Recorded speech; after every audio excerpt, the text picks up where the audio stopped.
All well? Would you like to say something? No, we can start, sir.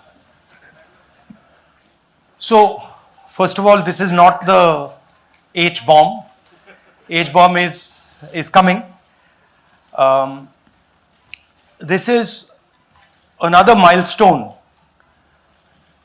in setting up and demonstrating to the youth of this country how elections are being rigged.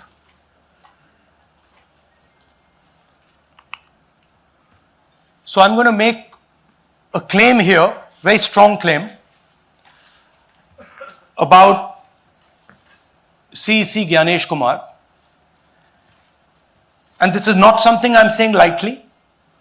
I'm the leader of the opposition in the Lok Sabha. This is something I'm saying after solid proof that I'm going to show you, the youth of India, the people of India today.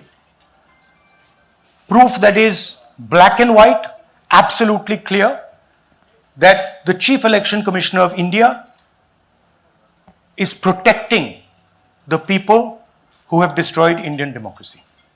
I'm also going to show you the method by which votes are being added and deleted, and I'm going to show you how they are done, how that is done.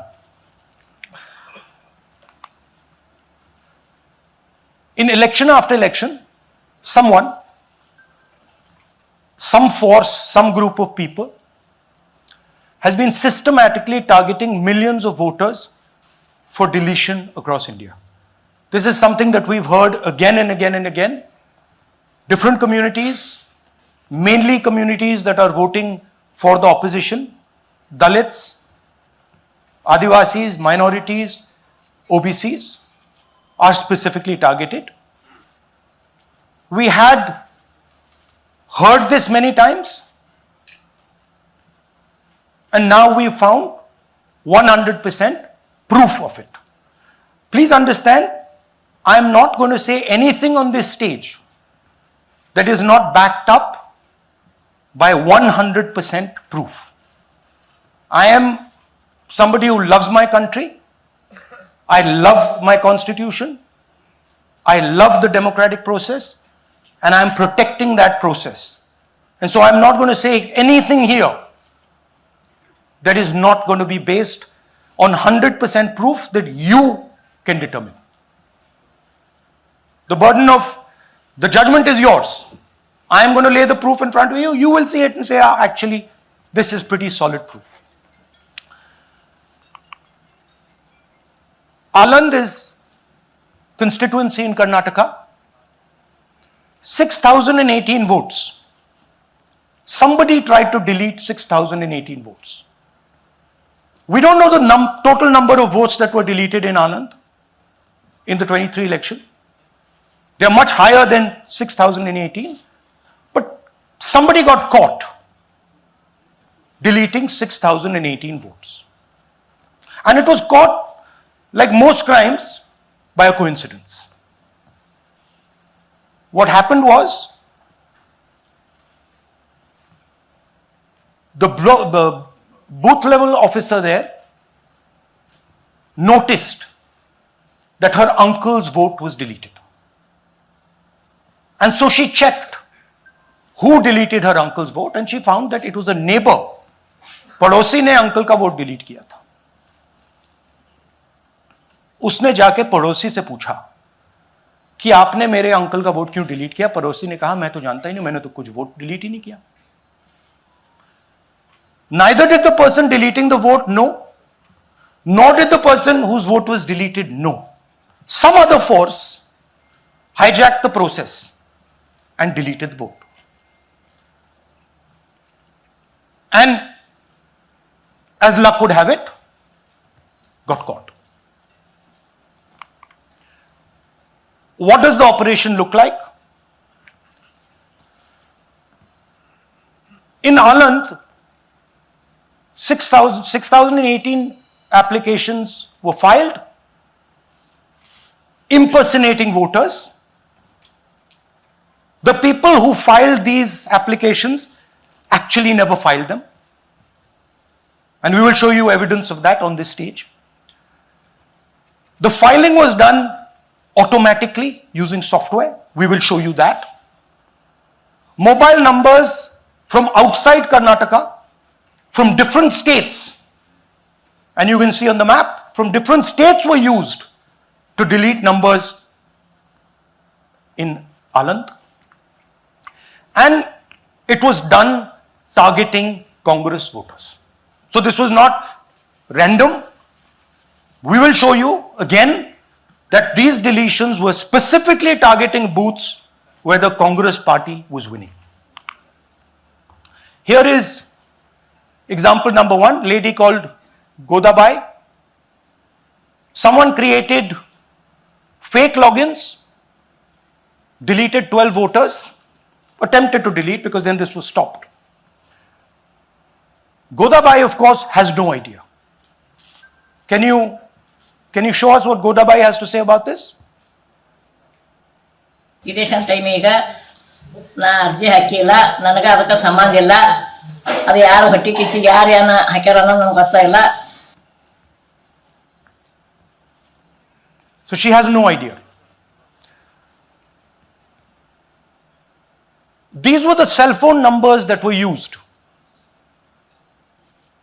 to delete these people. These are not from Karnataka. These numbers are from different states. You can see here.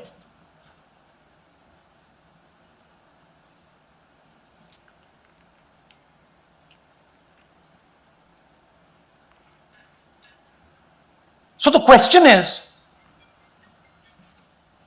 whose numbers are these? How were they operated? Where were they operated from? Who generated the OTPs to disturb the process? Now, these are questions that arise out of this. Here's example 2, Suryakant.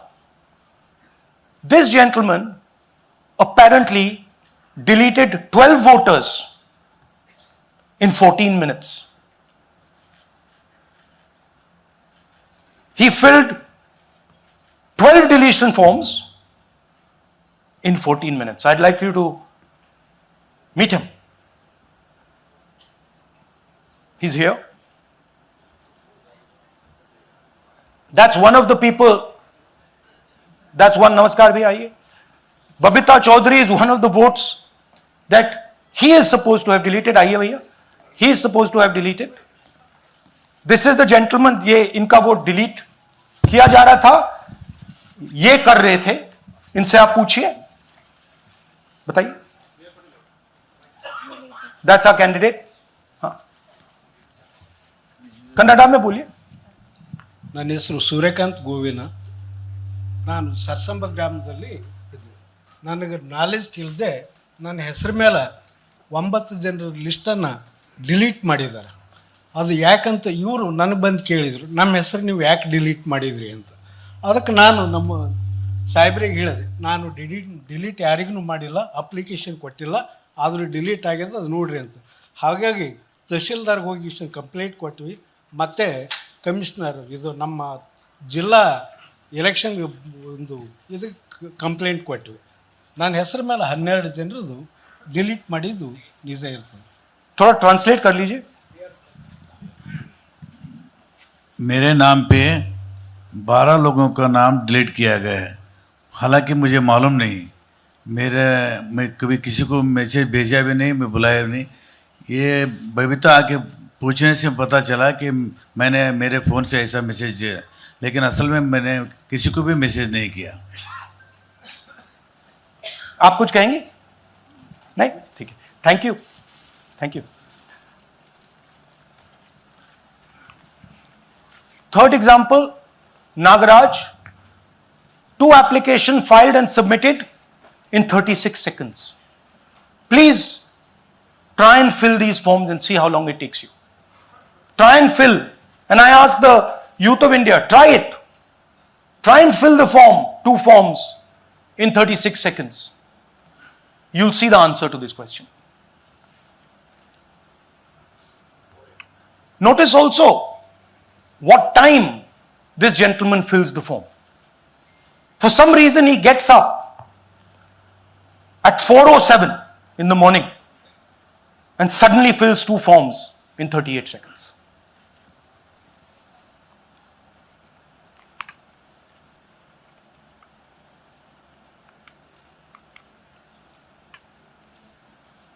Now let's talk about how this is being done and why I'm saying and we are saying that this is being done in a centralized manner, and this is being done not using individuals but using software. Look at the serial numbers. Serial number 1, serial number 1, serial number 1, serial number 1. Serial number 1 means that this is the first person whose name, this is the first name in the booth. So a software is picking up the first name in the booth and using it to delete voters. So someone ran an automated program that ensured the first voter of the booth was the applicant. That same person got cell phones from outside the state, used them to file the applications. And we are pretty certain that this was done in a centralized manner and it was done at scale. This was not done in a, at a worker level. This was done at a call center level. Okay? Targeted deletions in strong Congress booths. The top 10 booths with maximum deletions are Congress strongholds. Congress won 8 other 10 booths in 2018. This was not a coincidence. This is a planned operation. Now, let's come to why I'm making such a direct accusation about this gentleman, Gyanesh Kumar. There is an ongoing investigation on this matter in Karnataka. The CID of Karnataka has sent 18 letters in 18 months. 18 letters in 18 months to the Election Commission. And they have asked the Election Commission for some very simple facts. Number 1, give us the destination IP from where these forms were filled. Number 2, give us the device destination ports from where these applications were filed. And number 3, most important, give us the OTP trails, because when you file, you have to get an OTP. 18 times in 18 months. The CID of Karnataka has written to the Election Commission for this.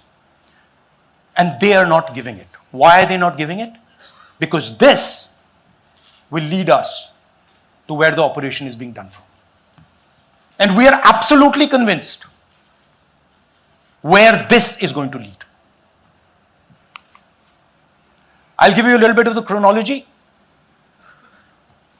FIR is filed February 23. Karnataka CID writes to ECI requesting all details of these numbers and these transactions almost immediately in March. In August, EC gives a reply, doesn't fulfill any of the demands, and doesn't give us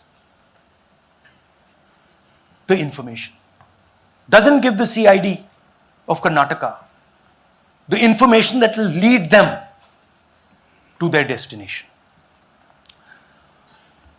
January 24, Karnataka CID writes to ECI again and says, please send us full information.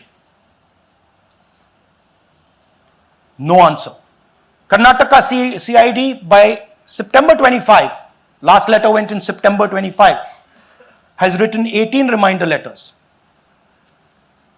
While this is going on, the CEC of Karnataka writes to the Election Commission in Delhi and says there is a matter, please provide this information. And the CC of Karnataka multiple times asks the Election Commission. No answer. Now this is absolute solid proof that Gyanesh Kumar is protecting the people who are doing this. This is also absolute solid proof, what I've shown you, that this is being done in a centralized way, this is being done at scale, and this is being done using large resources. Question is, who is the someone? And the answer is with the EC today. The Election Commission of India knows who is doing this. And I want every single youngster in India to know that they are attacking this. And this is your future. When they are not giving this information, they are defending the murderers of our democracy. And it is important that every youngster knows this. Your jobs, your future, your aspirations all come from this instrument. And the Chief Election Commissioner, Mr. Gyanesh Kumar, is not telling the CID of Karnataka who is doing this. This is not an isolated case. There are many such cases. Here is another one. Maharashtra, Rajora, same idea.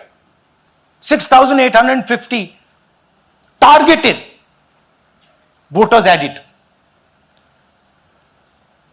Anand we caught deletions, Rajora we caught additions. But the basic idea is the same. Phones from outside, people who are supposed to have added voters don't know that they've added voters, people who have deleted voters don't know that they've deleted voters. You can see, you might remember that, those names there, JW, JW, JW, JW from the last presentation. Same model. So it's the same system that is doing this. It's doing it in Karnataka, it's doing it in Maharashtra, it's done it in Haryana, it's done it in UP, and we have proof of all of it.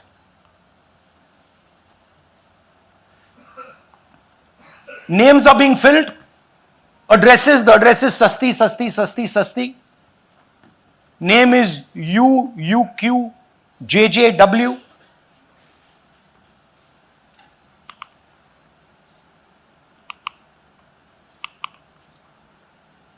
So, what are we saying here? That the Chief Election Commissioner of India, Gyanesh Kumar, needs to stop protecting the people who are destroying Indian democracy. We have given you 100% bulletproof proof here. It cannot be doubted. You have seen it with your own eyes. Right? EC has to release this data of these phones, these OTPs, within a week. Otherwise, we will know for sure that Gyanesh Kumar is protecting the people who are destroying and attacking the constitution. Thank you. धन्यवाद पीठ हिंदी में बोले? हिंदी कर नहीं, reverse कर दीजिए, पूरा हिंदी में बोल देता हूं, पूरा हिंदी में। देखिए, ये एच बॉम्ब तो नहीं है, एच बॉम्ब आ रहा है, हाइड्रोजन बॉम्ब आ रहा है। ये एक और उदाहरण है वोट चोरी का। पिछली बार मैंने आपको एडिशंस के बारे में बताया था, ये हम आपको डिलीशंस के बारे में दिखा रहे हैं, और सबूत के साथ हम आपको दिखाएंगे कि ये जो डिलीशंस हुए हैं ये सेंट्रलाइज तरीके से कॉल सेंटर के प्रयोग करके, सॉफ्टवेयर के प्रयोग करके किए गए हैं।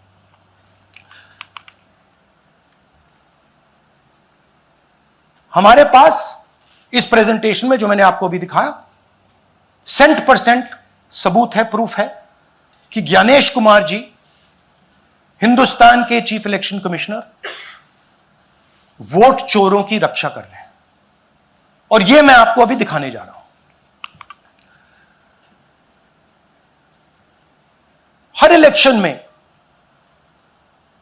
हमें रिपोर्ट आती थी कि वोटर्स डिलीट हो रहे हैं,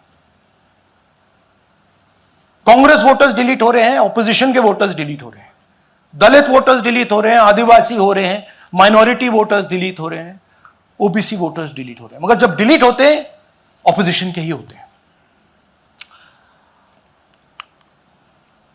कर्नाटक में आलंद कंस्टिट्यूएंसी है, यहां पे चोरी पकड़ ली, कोइंसिडेंस से पकड़ी। वहां की जो बीएलओ थी उसने देखा कि उसके रिश्तेदार को डिलीट कर दिया गया था। जैसे चोरी पकड़ी जाती है, कोई छोटी सी गलती हो जाती है, हाथ आ जाती है।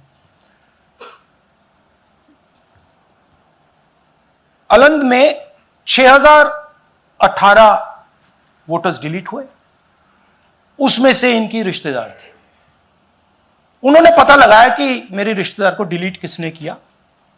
पता लगा कि पड़ोसी ने रिश्तेदार को डिलीट किया। बीएलओ ने जाके पड़ोसी से पूछा कि भाई आपने मेरे रिश्तेदार को क्यों डिलीट किया? पड़ोसी ने कहा मैंने तो नहीं किया। बीएलओ सस्पिशियस हो गई, शक पड़ा, उसने प्रोसेस चालू कर दी।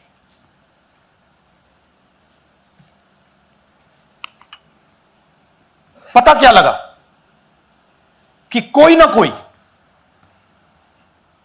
किसी ने आलंद में वोटर डिलीशन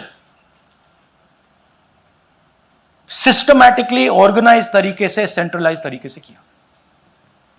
हमें यह नहीं मालूम कि आलंद में कितने वोटर डिलीट हुए, क्योंकि इससे बहुत ज्यादा हो सकते हैं।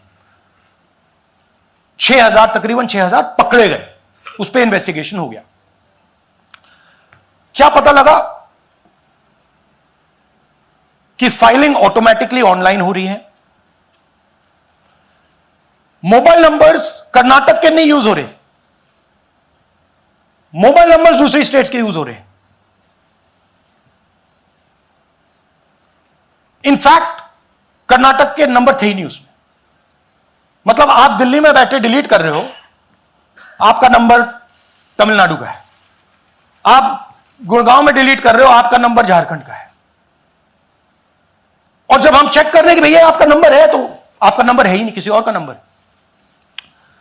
और टारगेट करके कांग्रेस वोटर्स को डिलीट किया गया। ये गोदाबाई जी हैं, इनके नाम पर 12 वोटर्स डिलीट किए गए। इनको मालूम ही नहीं, इनको पता ही नहीं कि इन्होंने 12 वोटर्स डिलीट किए। दिखाइए जरा। ಇಲೆಕ್ಷನ್ ಟೈಮ್ ಈಗ ये इनका वीडियो है। ನಾ ಅರ್ಜಿ ಹಾಕಿಲ್ಲ, ನನಗ ಅದಕ್ಕೆ ಸಂಬಂಧ ಇಲ್ಲ। ಅದು ಯಾರು ಹೊಟ್ಟಿ ಕಿಚ್ಚಿ ಯಾರು ಏನ ಹಾಕ್ಯಾರ ಅನ್ನೋದು ನನಗೆ ಗೊತ್ತಾಗಿಲ್ಲ। तो इनको आइडिया नहीं है कि इन्होंने वोटर्स डिलीट कर दिए।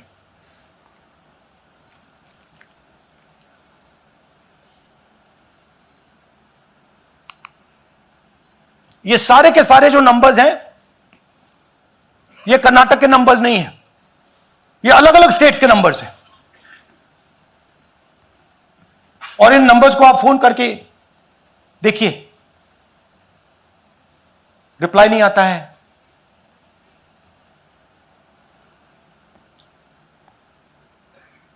तो सवाल यह है कि किसके नंबर्स हैं, ये किसने ऑपरेट किए, जब इन्होंने ऑपरेट किए ये कहां थे, आईपी एड्रेस क्या था, ओटीपी कैसे जनरेट हुआ, कहां गया, यह सवाल है। यह दूसरा उदाहरण, सूर्यकांत जी जो अभी स्टेज पे आए थे, इन्होंने 12 वोटर्स को 14 मिनट में डिलीट कर दिया। आप फॉर्म भरने की कोशिश कीजिए, डिलीशन फॉर्म भरने की कोशिश कीजिए, देखिए। और जब हमने इनसे पूछा कि भैया आपने ये कैसे किया, वो कहते हैं मैंने तो नहीं किया, मैं तो जानता ही नहीं हूं।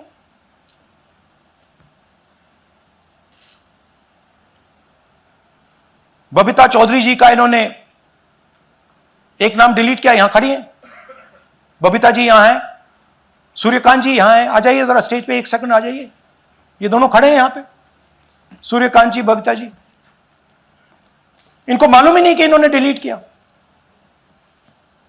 Thank you. नागराज जी, इन्होंने 2 एप्लीकेशन 36 सेकंड में फाइल कर दी है। और मजे की बात देखिए, ये 4 बजे सुबह उठ के फाइल कर रहे हैं। पता नहीं क्या हुआ, 4 बजे सुबह कहा कि भैया मैं 2 वोटर को डिलीट करूंगा, और कितने 36 सेकंड में डिलीट कर दिए, फिर सो गए।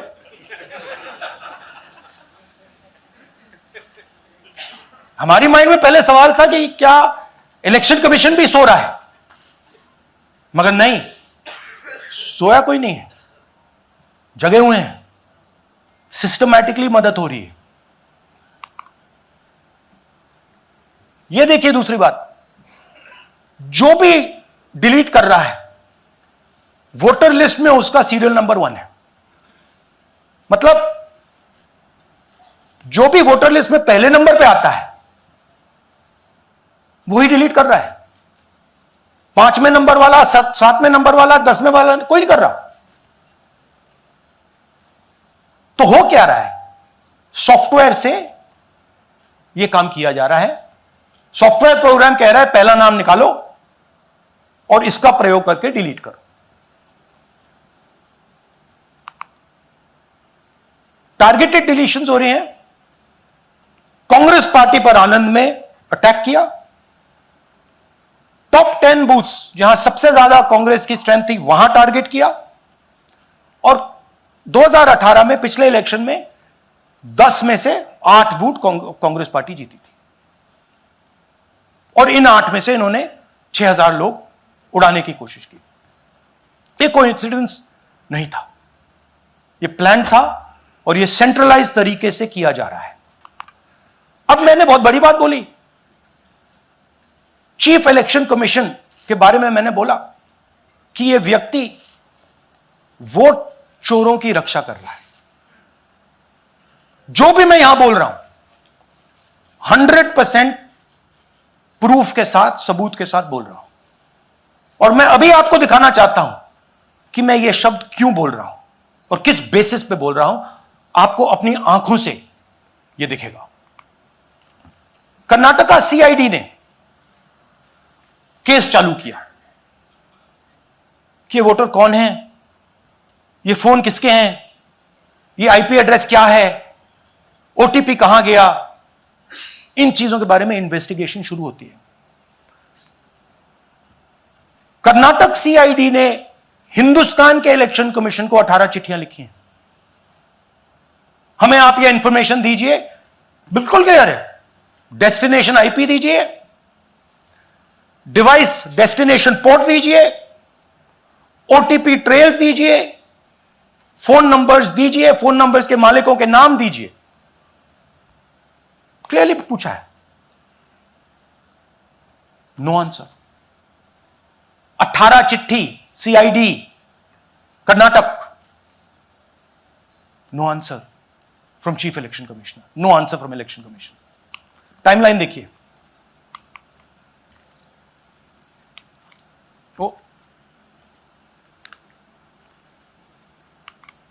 ओके, फरवरी 23 में इन्वेस्टिगेशन शुरू होती है। मार्च 23 में कर्नाटका सीआईडी चिट्ठी लिखती है ईसीआई को कि हमें सारे डिटेल्स दे दीजिए।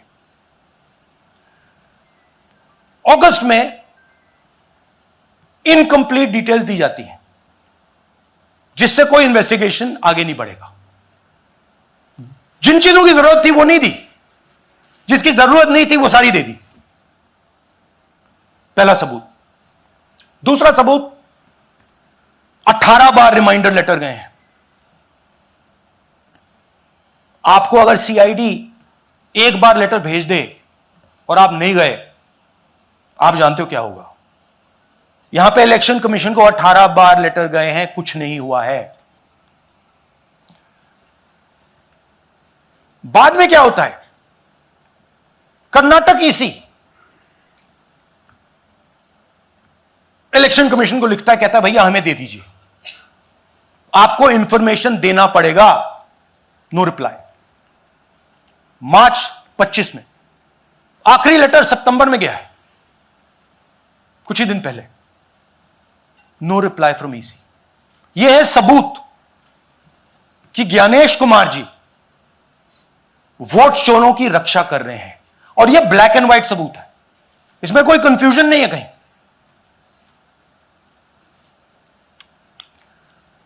तो सवाल उठता है, ये है कौन जो सेंट्रलाइज तरीके से कॉल सेंटर के प्रयोग से, सॉफ्टवेयर से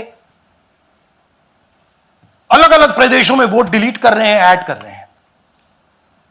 इलेक्शन कमीशन जानता है, ज्ञानेश कुमार जी जानते हैं। अच्छा, ये सिर्फ आनंद में नहीं हुआ, ये अलग अलग कंस्टिट्यूएंसीज में हुआ है। आनंद में लीगल प्रोसेस चालू हो गई, पकड़ लिया। यहां महाराष्ट्र में उसी मोडस ऑपरेंडी से, उसी सिस्टम से यहां पे वोट ऐड हुए हैं।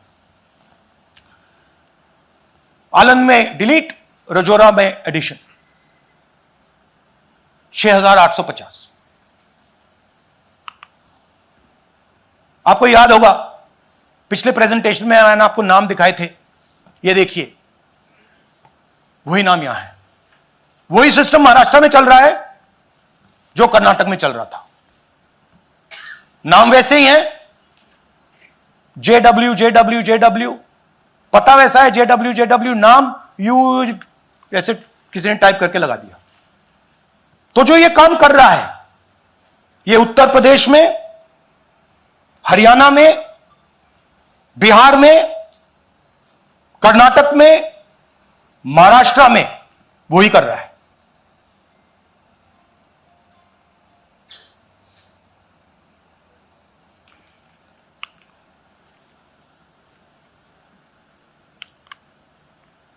तो हमारी डिमांड है, ज्ञानेश कुमार जी, आप अपना काम कीजिए। आपने ओथ लिया है, आप हिंदुस्तान के चीफ इलेक्शन कमिश्नर हैं। आपसे कर्नाटक की सीआईडी सबूत मांग रही है। आप कर्नाटक की सीआईडी को यह सबूत 1 सप्ताह के अंदर दे दीजिए, नहीं तो पूरा हिंदुस्तान के सारे युवा इस बात को एक्सेप्ट करेंगे कि आप हिंदुस्तान के कॉन्स्टिट्यूशन, हिंदुस्तान के संविधान की हत्या में शामिल हो, हिंदुस्तान की संविधान की रक्षा नहीं कर रहे हो, और वोट चोरों की आप मदद कर रहे हो। Thank you. और थोड़ी देर में हम आपको हाइड्रोजन बॉम्ब दिखाने जा रहे हैं। नहीं, आज नहीं, थोड़ी देर में उसकी प्रिपरेशन चल रही है। क्योंकि हम देखिए, मैंने टीम से कहा है कि अगर मैं स्टेज पे जा रहा हूं, ब्लैक एंड व्हाइट प्रूफ नहीं होगा, मैं नहीं जाऊंगा। अगर ब्लैक एंड व्हाइट प्रूफ होगा, जो कोई मतलब उसको निगेट नहीं कर सकता, मैं जाऊंगा। मैं देश के कॉन्स्टिट्यूशन की रक्षा कर रहा हूं, संविधान की रक्षा कर रहा हूं, मैं लोकतंत्र की रक्षा कर रहा हूं, और मैं सच्चाई आपके सामने रख रहा हूं। बहुत बहुत धन्यवाद, नमस्कार, जय हिंद। सर 3 सवाल। पीटीआई से संजीव चोपड़ा। या राहुल जी, दिस साइड। या राहुल जी इधर, हाँ, लेफ्ट कहाँ है? To your right. हाँ, हेलो। राहुल जी, आज आपने नया खुलासा किया है कि कैसे वोट चोरी हो रही है। आपने पहले भी महादेवपुरा के बारे में बताया कि कैसे एडिशंस हो रही हैं, अब आपने बताया कैसे डिलीशंस हो रही हैं। लेकिन देखने में ये आ रहा है कि इलेक्शन कमीशन इस पे कोई एक्शन नहीं ले रहा, और आगे चल के वो तैयारी कर रहे हैं पूरे देश में एसआईआर लाने की। तो आप इस मुहिम को आगे कहां तक ले जाएंगे, और एसआईआर के बारे में क्या करने वाले हैं? देखिए, हम आपके सामने क्रिमिनलिटी रख रहे हैं। हमारा काम आपके सामने सच्चाई रखने का है, और हम रख रहे हैं। हिंदुस्तान में दूसरे इंस्टीट्यूशंस भी हैं, सिर्फ इलेक्शन कमीशन नहीं है, लीगल सिस्टम है, उनको भी इन चीजों को देखना चाहिए। यहां पे हम चीफ इलेक्शन कमिश्नर के बारे में ब्लैक एंड व्हाइट कह रहे हैं। आपने कहा कि हमने एडिशन डिलीशन दिखाया, पहले प्रेजेंटेशन में मैंने एडिशन दिखाया था, अब हमने डिलीशन दिखाया है, मगर हमने एक और चीज जोड़ दी है, एडिशन और डिलीशन का सिस्टम, उसका स्ट्रक्चर, उसका तरीका। और हमने यह दिखाया है कि जो डिलीट कर रहा है, जो ऐड कर रहा है, महाराष्ट्र में, कर्नाटक में, यूपी में, वो एक ही आदमी है, एक ही फोर्स है। हमने आपको वो एड्रेसेस दिखाए। Same system is being used in Maharashtra, is being used in Karnataka, is being used in Uttar Pradesh, is being used in Haryana. Same people are doing it. से Siddharth, ANI। Sir, this side, sir. हाँ Sir, on your left, sir. हाँ On your left. This side, sir, on your left. Sir, मेरा आपसे सवाल ये है कि जब आप कह रहे हैं कि ज्ञानेश कुमार जो चीफ इलेक्शन कमिश्नर है, उन्हें पता है ये कौन कर रहा है, हाँ। और ये पॉलिटिकल फायदा जरूर किसी को हो रहा है। आप कह रहे हैं कांग्रेस के बूथ के ऊपर ही हाँ। सारे वोट्स डिलीट किए जा रहे हैं, तो वो कौन लोग आपके हिसाब से हैं जिनको ये फायदा पहुंच रहा है, पहला। और दूसरा ये कि वो आपने एक देखिए, हफ्ते का हाँ, समय दिया sorry। है, जब आपने एक हफ्ते का समय दिया है, तो क्या एक हफ्ते बाद आप इसको आगे कैसे इनिशिएट करेंगे? क्या आप लोग कोर्ट का रास्ता अपनाएंगे या और कोई हायर एजेंसी से इस बात की डिमांड करेंगे? क्योंकि ये ऑर्गेनाइज्ड तरीके से क्राइम दिखाई दे रहा है जो आप बता रहे हैं, अगर आपकी बात के ऊपर जाएं। देखिए, फ्रैंकली ये जो मैं यहां कर रहा हूं, ये मेरा काम नहीं है। मेरा काम डेमोक्रेटिक सिस्टम में पार्टिसिपेट करने का है। मेरा काम डेमोक्रेटिक सिस्टम की रक्षा करने का नहीं है। वो काम हिंदुस्तान के इंस्टीट्यूशंस का है। वो काम वो नहीं कर रहे हैं, इसलिए मैं कर रहा हूं। अब मैं आपको यह कह सकता हूं कि हमने आपको 2 बार सबूत दिखाया है, और जब हम ये प्रेजेंटेशंस खत्म करेंगे, इसमें लगेंगे 2-3 महीने, जब हम ये खत्म करेंगे, आपके माइंड में कोई डाउट नहीं होगा कि हिंदुस्तान में state after state, Lok Sabha after Lok Sabha चोरी हो रही है। तो मेरा काम सच्चाई दिखाने का है। मैं हिंदुस्तान की जनता को, हिंदुस्तान के युवाओं को सच्चाई दिखा सकता हूं। यह मेरा काम है। उनकी जो इंटरेस्ट है, क्योंकि ये जो कॉन्स्टिट्यूशन है, ये हिंदुस्तान की जनता का रखवाला है, प्रोटेक्टर है, और मैं इसकी प्रोटेक्शन कर रहा हूं। इसकी प्रोटेक्शन करने का काम हिंदुस्तान के इंस्टीट्यूशंस का है, हिंदुस्तान के ऑपोजिशन लीडर का नहीं है, मगर इंस्टीट्यूशंस नहीं करने हैं। अच्छा, एक इंटरेस्टिंग बात आई है जो मैं आपको बताना चाहता हूं कि इलेक्शन कमीशन के अंदर से हमें मदद मिलनी शुरू हो गई है। मैं साफ बोल देता हूं, इलेक्शन कमीशन के अंदर से, पहले नहीं हो रहा था, अब इलेक्शन कमीशन के अंदर से इंफॉर्मेशन आ रही है। यह रुकेगा नहीं, यह रुक नहीं सकता है, क्योंकि हिंदुस्तान की जनता इस बात को एक्सेप्ट नहीं करेगी। एक बार हिंदुस्तान की जनता को, हिंदुस्तान के युवाओं को पता लग गया कि वोट चोरी हो रही है, उनकी शक्ति लग जाएगी। IANS से आलोक झा। इस तरह से नहीं प्लीज। IANS से आलोक झा। वो भी मैं आपको दिखा दूंगा, वो भी मैं आपको प्रूफ के साथ दिखा दूंगा, है हमारे पास। राहुल जी, हाइड्रोजन बॉम्ब में ब्लैक एंड व्हाइट है। मैं फाउंडेशन लगा रहा हूं, मैं फाउंडेशन क्रिएट कर रहा हूं, है हमारे पास। मैं स्टेज पे बिना प्रूफ के नहीं चढ़ूंगा, बता रहा हूं। राहुल जी आपने कहा, ऐसे ऐसे मत पूछिए please. Last question, Rahul ji, IANS से आलोक झा। राहुल जी इधर, आपने कहा आपके पास आलोक झा इधर सर, कहाँ हैं जी? हाँ, आपने कहा सर कि आपके पास पुख्ता सबूत है, ब्लैक एंड व्हाइट सबूत है, तो क्या अगर ECI अभी जवाब नहीं देती है तो कोर्ट का रुख करेंगे, ये ऑप्शन है आपके पास, जाएंगे? देखिए मैंने कहा कि मेरा काम as opposition leader normal situation में मेरा काम ऑपोजिशन का रोल है, सरकार पे प्रेशर डालने का रोल है।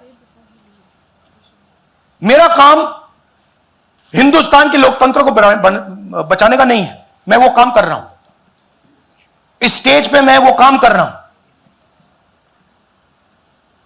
तो मेरी सोच है कि as a patriotic Indian, as somebody who loves India, who loves the constitution, it is my duty to put the truth in front of the people of India. अब अगर हिंदुस्तान के इंस्टीट्यूशंस कुछ करना चाहते हैं वो करेंगे, उनमें भी बहुत लोग हैं, जैसे मैंने आपसे कहा, मैं सरप्राइज हो रहा हूं, इलेक्शन कमीशन से लोग आ रहे हैं, इंफॉर्मेशन दे रहे हैं और बढ़ रहा है वो। जब तक CEC ज्ञानेश कुमार अपने पद पर है, जैसा कि आप कह रहे हैं कि वो इलेक्शन होने नहीं देते, तो तब तक इलेक्शन का मतलब क्या रह जाएगा? क्या आप इनको हटाएगा कि आयुक्त को इस्तीफा देने की? हाँ, तो आप इमेजिन कीजिए, और ये शॉकिंग बात ये है बस अब कि ये अभी शुरू नहीं हुआ, ये 10-15 साल से चल रहा है, ये सिस्टम है, ये स्ट्रक्चर है। हिंदुस्तान की जो डेमोक्रेसी है वो हाईजैक हो गई है। I am shocked frankly. Democracy, brothers and sisters, democracy can only be saved by the people of India. Nobody else can save democracy. Rahul Gandhi can come here and say something and say this is the truth. But the people of India, who I believe in, who I love, can do it. The day the people of India realize that आपका जो लोकतंत्र है, आपका जो संविधान है, वो आपसे चोरी हो गया है, उस दिन काम हो जाएगा। Thank you. अब आप लोग अपने स्थान पर खड़े हो जाइए राष्ट्रगान के लिए। ये है इनकी डिटेल लिस्ट, देख लीजिए।